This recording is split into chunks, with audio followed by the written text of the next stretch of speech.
இயேசு கிறிஸ்துவின் இணையற்ற நாமத்தினால் உங்கள் அனைவரையும் வாழ்த்தி வரவேற்கிறேன். கர்த்தர் நல்லவர். அவர் எப்பொழுதும் நன்மை செய்கிற தேவன், எப்பொழுதும் நம்மை விடுதலை ஆக்குகிற தேவன். எங்களை விடுதலை ஆக்குவதை குறித்து அவர் மிகவும் சந்தோஷப்படுகிறார். ஆமென்.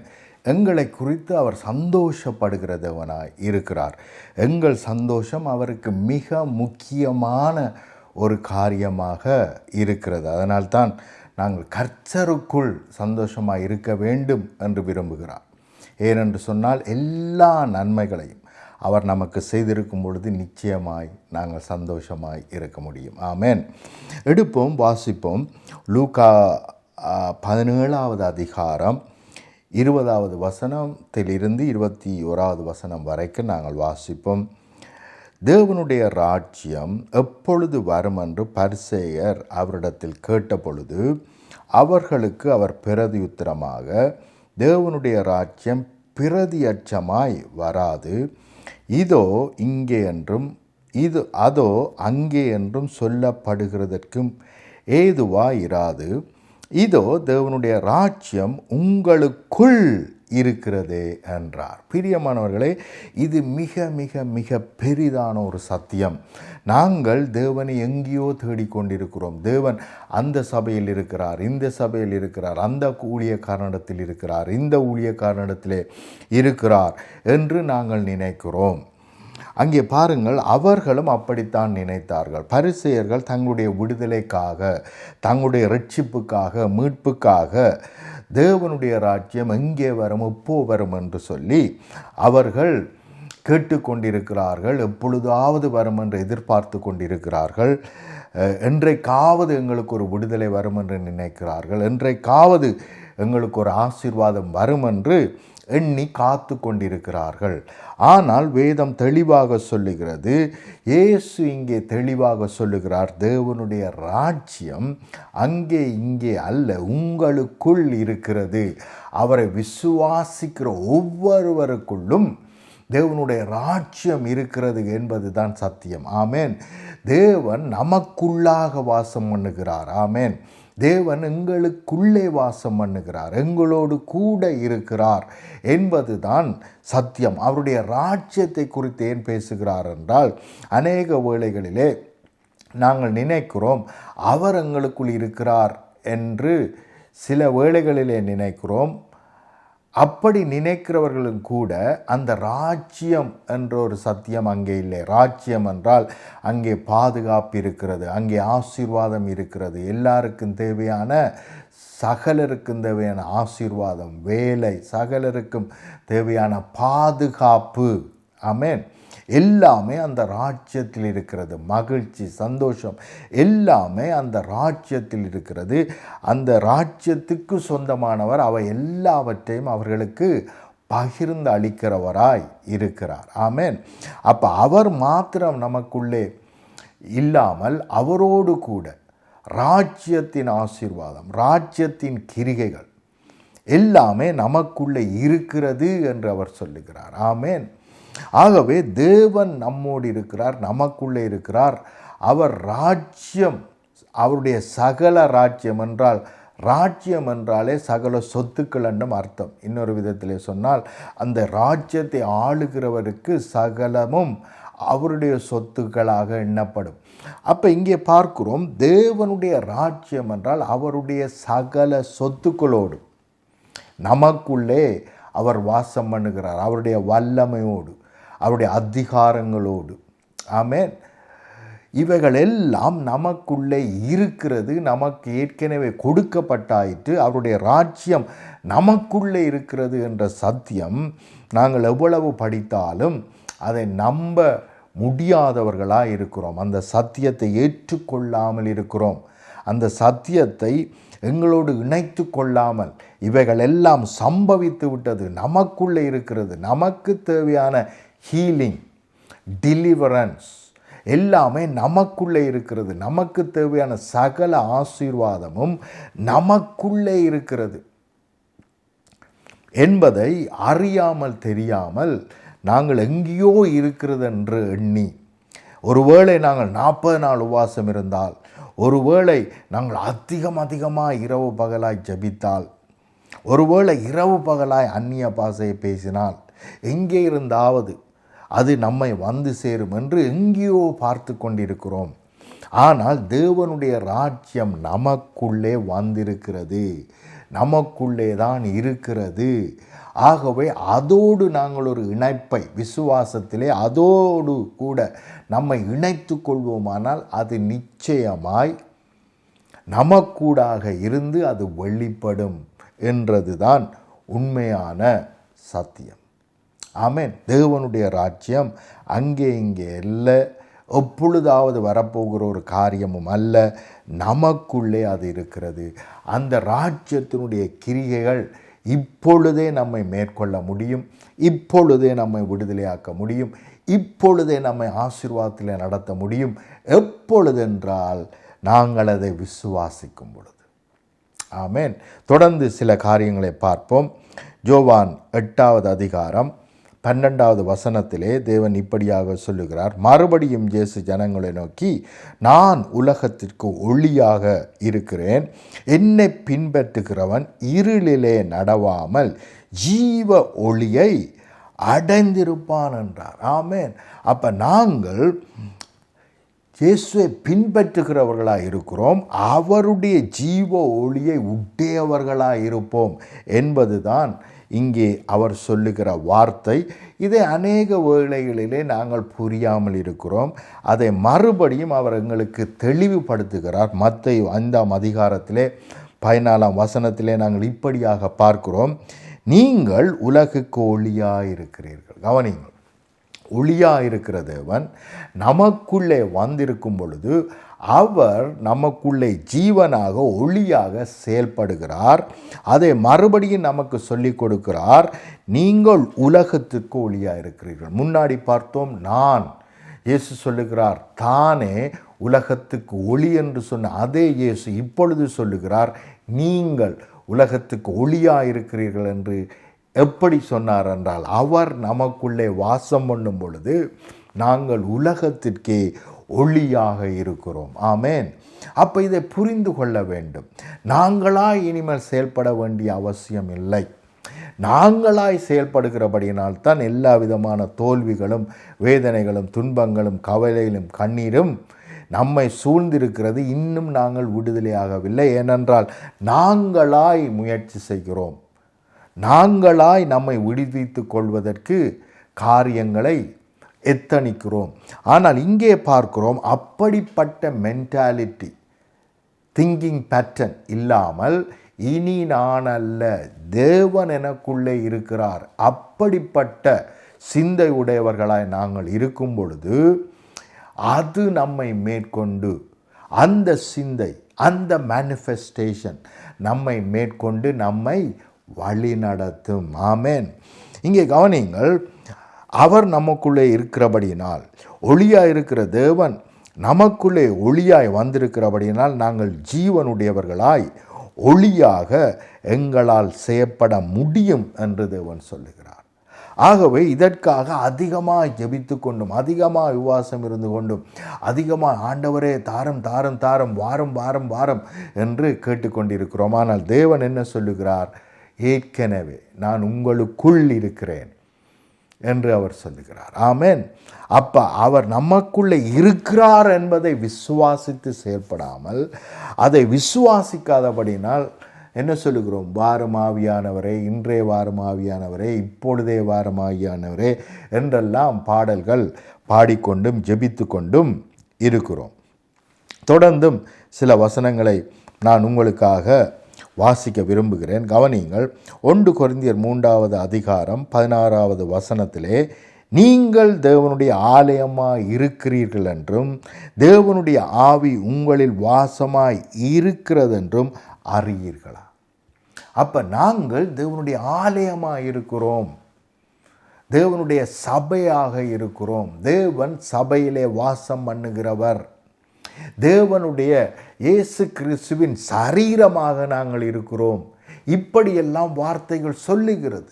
ஆகவே இவைகளை தியானித்து, இனி நான் அல்ல, இயேசுவே நமக்குள்ளே அவருடைய சரீரமாக நான் செயல்படுகிறேன். இயேசுவே எனக்குள்ளே ஜீவிக்கிறார். அவருடைய ஆலயமாக நான் இப்பொழுது இருக்கிறேன் என்று நாங்கள் தியானிக்க வேண்டியவர்களாக இருக்கிறோம். அப்படியாக தியானிக்க வேண்டும். ஆனால் எங்களுடைய தியானங்கள் எல்லாம் எப்படி இருக்கிறது இன்றைய நாட்களிலே என்று பார்த்தால், பாவி ஆண்டவரே, புழு ஆண்டவரே, பூச்சி ஆண்டவரே, நான் ஒன்றுமில்லை ஆண்டவரே, நான் ஒன்றுக்கு உதவாதவன் ஆண்டவரே என்று சொல்லி வேதத்துக்கு புறம்பாக, தேவன் செய்து முடித்ததற்கு புறம்பாக செயல்படுகிறபடியினால் நாங்கள் அவர் பெற்று கொடுத்த ஆசீர்வாதங்களை பெற்றுக்கொள்ளவில்லை. ஆனால் வேதம் நமக்கு தெளிவாக சொல்லுகிறது, அவருடைய ஆலயமாக இருக்கிறோம், அவருடைய அவயவத்தின் சரீரத்தின் அங்கங்களாக இருக்கிறோம் என்று வேதம் நமக்கு தெளிவாக கற்றுக் கொடுக்கிறது. ஆமேன். கவனியுங்கள், பரிசுத்த போல் அவர் எப்படி பார்க்கிறார் தன்னை என்று ஒரு விசை பார்ப்போம். கலாத்தியர் 2ஆம் அதிகாரம் 20வது வசனம் இப்படியாக சொல்லுகிறது, கிறிஸ்துவோடு கூட சிலுவையில் அறையப்பட்டேன், ஆயினும் பிழைத்திருக்கிறேன் என்று தமிழில் இருக்கிறது. ஆயினும் ஜீவனோடு இருக்கிறேன், இனி நான் அல்ல, கிறிஸ்துவே எனக்குள் ஜீவிக்கிறார். ஆனால் தமிழில் பிழைத்திருக்கிறார் என்று எழுதியிருக்கிறது.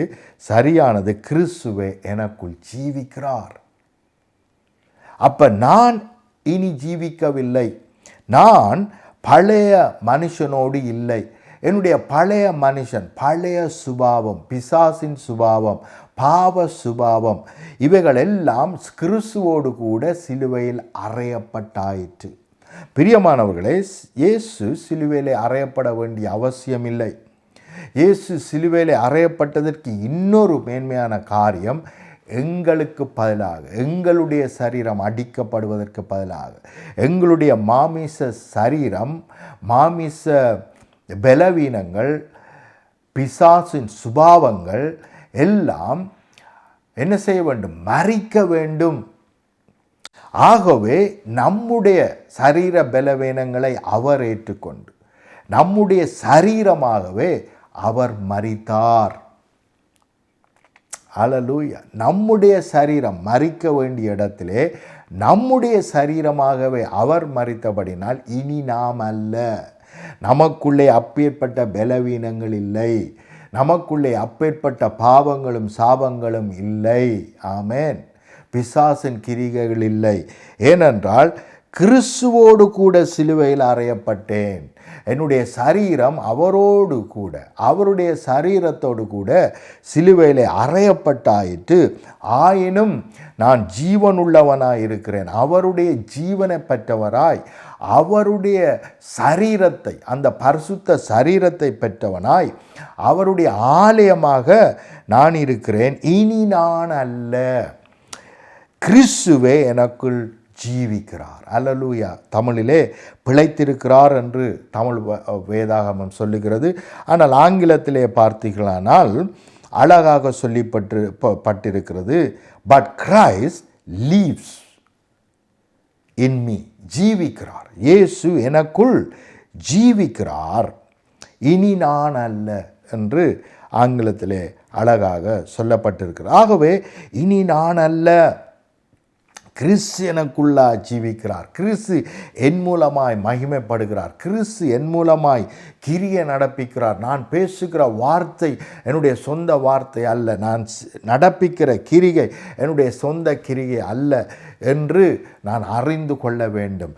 கிறிஸ்துவை போல நான் கிரியை நடப்பிக்க வேண்டுமானால் அவரை கொப்பி பண்ணுவதனால் என்னால் நடக்க முடியாது, நடப்பிக்க முடியாது. அது மாய்மாலமாயிருக்கும். ஆனால் இப்பேற்பட்ட சிந்தை உடையவர்களாய் எங்களுடைய சிந்தையை மாற்றும் பொழுது அந்த மறுரூப வாழ்க்கை, கிறிஸ்துவை போலவே செயல்படுகிற வாழ்க்கை நம்மை மேற்கொள்ளும். ஆமென். இப்பேற்பட்ட சிந்தை உடையவர்களாக இருக்க வேண்டும். அனுதினமும் அறிக்கை பண்ண வேண்டும். மேக்சிமம் உங்களால் முடிந்த வரைக்கும் என்ன செய்யுங்கள்? இனி நான் அல்ல, கிறிஸ்துவே எனக்குள் ஜீவிக்கிறார் என்று அறிக்கை பண்ணுங்கள். கவனியுங்கள், பழைய ஏற்பாட்டு காலத்திலே கூட இதே போல மென்டாலிட்டி சிந்தை உடையவர்களாய் அவர்கள் இருந்தார்கள். யோசேப்பை பார்க்கிறோம். அங்கே பார்வோன் யோசேப்பை கூப்பிடும் பொழுது அங்கே நடந்த சம்பவத்தை குறித்து பார்ப்போம். ஆதியாகமம் 41வது அதிகாரம் 14ஆம் வசனத்திலிருந்து 16ஆம் வசனம் வரைக்கும் நான் உங்களுக்கு வாசிக்கிறேன். பார்வோன் யோசேப்பை நோக்கி, ஒரு சொப்பனத்தை கண்டேன், அதன் அர்த்தத்தை சொல்ல ஒருவரும் இல்லை.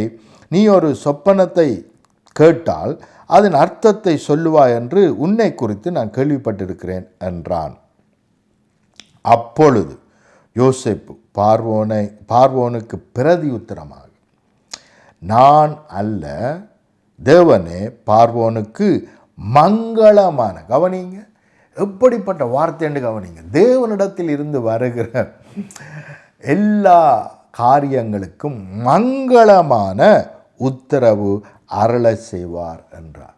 என்றால் மேன்மையான, மகிமையான, ஆரோக்கியமான, ஆசீர்வாதமான பதிலை தேவன் உனக்கு கொடுப்பார் என்று யோசேப்பு அறிந்திருக்கிறார். மாத்திரமல்ல, கவனிங்க, யோசேப்பு என்ன சொல்லுகிறார் என்றால், நான் அல்ல, என்னுடைய மாமிசம் அல்ல, உன்னோடு பேசப்போவது என்னுடைய மாமிசம் அல்ல, உனக்கு ஆலோசனை கொடுக்க போவது பார்வோனே, உமக்கு ஆலோசனை கொடுக்க போவது நான் அல்ல, உமக்கு ஆலோசனை கொடுக்க போவது என்னுடைய மாமிசத்தில் அல்ல, தேவனே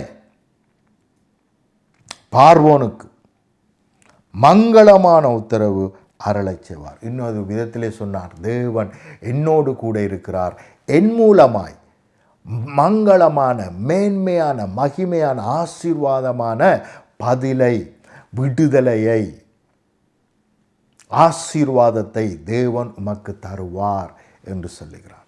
இப்படிப்பட்ட சிந்தையுடையவனாய் யோசேப்பு இருந்தான் என்று நாங்கள் பார்க்கிறோம். இன்னும் சில வார்த்தைகளை நான் உங்களுக்காக வாசிக்கிறேன்.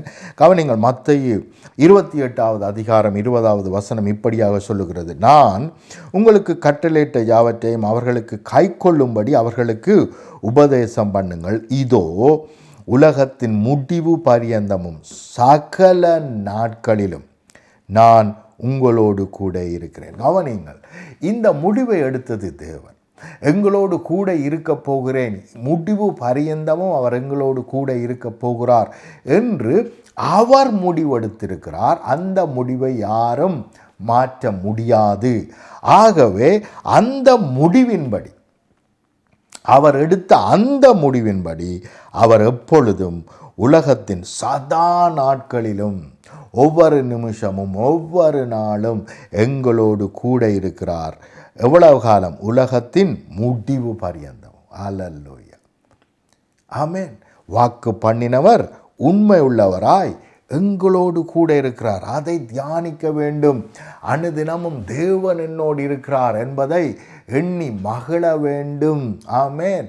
தேவனே நன்றி ஆண்டவரே, மகா மேன்மையான ஆசீர்வாதமாகிய நீர் எனக்குள் இருக்கிறீர். இன்னும் அநேக வசனங்களை நான் உங்களுக்கு காண்பிக்க முடியும். போல் எழுதும் பொழுது எழுதுகிறார், இது பெரிய ஒரு ரகசியம். அந்த ரகசியம் என்னென்று சொன்னால், இயேசு கிறிஸ்து நமக்குள்ளே இருப்பதே, அந்த மகிமையான தேவன், மகிமையான இயேசு கிறிஸ்து நமக்குள் இருப்பதே அந்த ரகசியம், அந்த பொக்கிஷம் என்று அவர் எழுதுகிறார். ஆமென். ஆகவே வேதத்தை எடுத்து படியுங்கள், கவனிப்போம். இன்னும் சில வார்த்தைகளை நான் உங்களுக்கு காண்பிக்க விரும்புகிறேன். ஏனென்றால் இவைகளெல்லாம் பார்க்கும் பொழுது உங்களுக்கு தெரியும், நிச்சயமாகவே தேவன் நம்மோடு கூட இருக்கிறார் என்று நமக்கு தெரியும். ஆமென். அப்போஸ்தலர் 17ஆம் அதிகாரம் 28வது வசனம் இப்படியாக சொல்லுகிறது, ஏனெனில் அவருக்குள் நாம் பிழைக்கிறோம், அசைகிறோம், இருக்கிறோம்.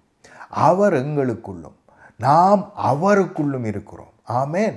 அப்படியானால் எந்த பிரச்சனை, எந்த வேதனை, எந்த பிசாசின் தொல்லை, எந்த நோய் நம்மை தொட முடியும், நம்மை மேற்கொள்ள முடியும்? நாங்கள் உலகுக்கு ஒளியாக இருக்கிறோம். இருளிலே நாங்கள் பிரவேசிக்கிறவர்களாய், இருளை நிர்மூலமாக்குகிறவர்களாய் இருக்கிறோம். ஏனென்றால் ஒளியாகிய தேவன் நமக்குள்ளே இருக்கிறார். அப்படி இருக்கும் பொழுது எந்த இருள் நம்மை தொட முடியும், மேற்கொள்ள முடியும்? எதுவுமே நம்மை தொட முடியாது, மேற்கொள்ள முடியாது. ஆமென். இப்படிப்பட்ட சிந்தையுடையவர்களாய் நாங்கள் இருக்க வேண்டும். ஆமென். இன்னும் சில வார்த்தைகளை உங்களுக்காக நான் வாசிக்கிறேன். 1 யோவான் 4ஆம் அதிகாரம் 13வது வசனம் இப்படியாக சொல்லுகிறது. கவனிங்கள். அவர் தம்முடைய ஆவியை நமக்கு தந்தருளினதினாலே நாம் அவரிலும் அவர் நம்மிலும் நிலைத்திருக்கிறதை அறிந்திருக்கிறோம். அப்ப நிலைத்திருக்கிறாராம் என்றால் என்றென்றைக்கும், நிலைத்திருக்கிறார் என்றால் என்றென்றைக்கும் நம்மோடு இருக்கிறார். ஆமென். அவர் ஏதோ ஒரு 5 நாள் 10 நாள் வந்து ஹோட்டலில் தங்கிட்டு போன மாதிரி எங்களுடைய இருதயத்திலோ எங்களுடைய சரீரத்திலேயோ ஆவியிலேயோ வந்து தங்காமல் அவர் என்றென்றைக்கும் நம்மோடு கூட இருக்கிறாராம். ஆமென். ஆகவே எவ்வளவு பெரிய ஆசீர்வாதம்! தேவன் எப்பொழுதும் என்னோடு இருக்கிறார் என்ற சிந்தை உடையவர்களாய் காண வேண்டும். நான் அல்ல, இனி நான் அல்ல, என்னுடைய பழைய மனுஷன், பழைய சிந்தை, பழைய காரியங்கள் எல்லாம் கிறிஸ்துவோடு கூட அறையப்பட்டாயிற்று. நான் இப்பொழுது முற்றும் புதிதாக்கப்பட்டிருக்கிறேன். நான் மாத்திரமல்ல, எனக்குள்ளே கிறிஸ்து இருக்கிறபடியினால் என் மூலமாய் அவர் வெளிப்படுகிறார், என் மூலமாய் அவர் பேசுகிறார், என் மூலமாய் அவர் பார்க்கிறார், என் மூலமாய் அவர் கிரியை நடப்பிக்கிறார். இப்பேற்பட்ட சிந்தை உடையவர்களாய் நாங்கள் இருக்க வேண்டும், செயல்பட வேண்டும். ஆமென். இன்னொரு வசனத்தை நான் உங்களுக்காக வாசிக்கிறேன். 1 யோவான் 4ஆம் அதிகாரம் 15வது வசனத்தை நான் உங்களுக்காக வாசிக்கிறேன். இயேசுவானவர் தேவனுடைய குமாரன் என்று அறிக்கை பண்ணுகிறவன் எவனோ அவனில் தேவன் நிலைத்திருக்கிறார். கவனியுங்கள், நிலைத்திருக்கிறார், என்றென்றைக்கும் இருக்கிறார். அவர் வந்து வந்து போகிற தேவன் அல்ல. அநேக வேளைகளிலே அப்படித்தான் நினைக்கிறோம். இப்போ வாரும், இறங்கி வாரும் எங்கள் மத்தியிலே என்று பாட்டு பாடிக்கொண்டிருக்கிறோம். ஆனால் வேதம் தெளிவாக சொல்லுகிறது, இயேசுவானவர் தேவனுடைய குமாரன் என்று அறிக்கை பண்ணுகிறவன் எவனோ அவனில் தேவன் நிலைத்திருக்கிறார், நிலை கொண்டிருக்கிறார், அவனுக்குள்ளே நிலை கொண்டு வாழுகிறார், அவனும் தேவனில் நிலைத்திருக்கிறார். அல்லேலூயா. இப்பேற்பட்ட சிந்தை உடையவர்களாய் இனி நான் அல்ல, கிறிஸ்துவே எனக்குள்ளாய் ஜீவிக்கிறார், கிறிஸ்துவே என் மூலமாய் பேசுகிறார், கிறிஸ்துவே என் மூலமாய் கிரியை நடப்பிக்கிறார். இப்படியெல்லாம் நாங்கள் தியானிக்கும் பொழுது கிறிஸ்துவன் அன்பு என்னை மேற்கொண்டிருக்கிறது. ஈவன் என்னுடைய எதிரியையும் சிநேகிக்கத்தக்கதாக அவருடைய அன்பு என்னை மேற்கொண்டிருக்கிறது. எல்லாரையும் சிநேகிக்கத்தக்கதாய் அவருடைய அன்பு என்னை மேற்கொண்டிருக்கிறது. அவர் என் மூலமாய் ஜனங்களை விடுதலையாக்குற தேவனாய் இருக்கிறார். அவர் என் மூலமாய் ஜனங்களோடு பேசுகிற தேவனாய் இருக்கிறார்.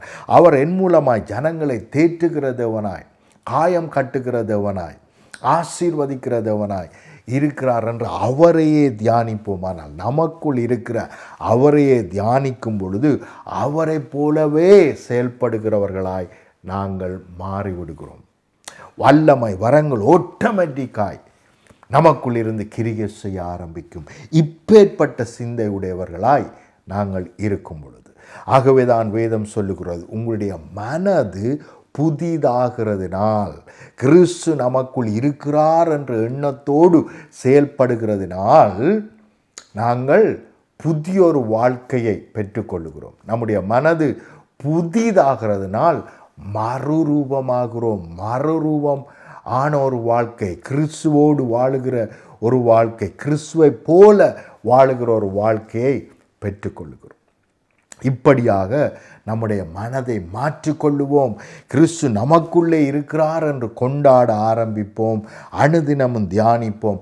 அப்பொழுது தேவன் நமக்குள் இருந்து வெளிப்படுவதை, கிரியை செய்வதை நம்முடைய சொந்த கண்களால் பார்க்க முடியும். அல்லேலூயா. ஜெபம் பண்ணுவோம். அன்பின் பிதாவே, இந்த வேளைக்காக உமக்கு நன்றி செலுத்துகிறேன். உம்முடைய பிள்ளைகளுக்காக நன்றி. உம்முடைய பிள்ளைகளுடைய சிந்தைகள் மாற்றப்படுவதாக. கிறிஸ்து நமக்குள்ளே இருக்கிறார், ஜீவிக்கிறார். நாங்கள் அவருடைய ஆலயமாக இருக்கிறோம்.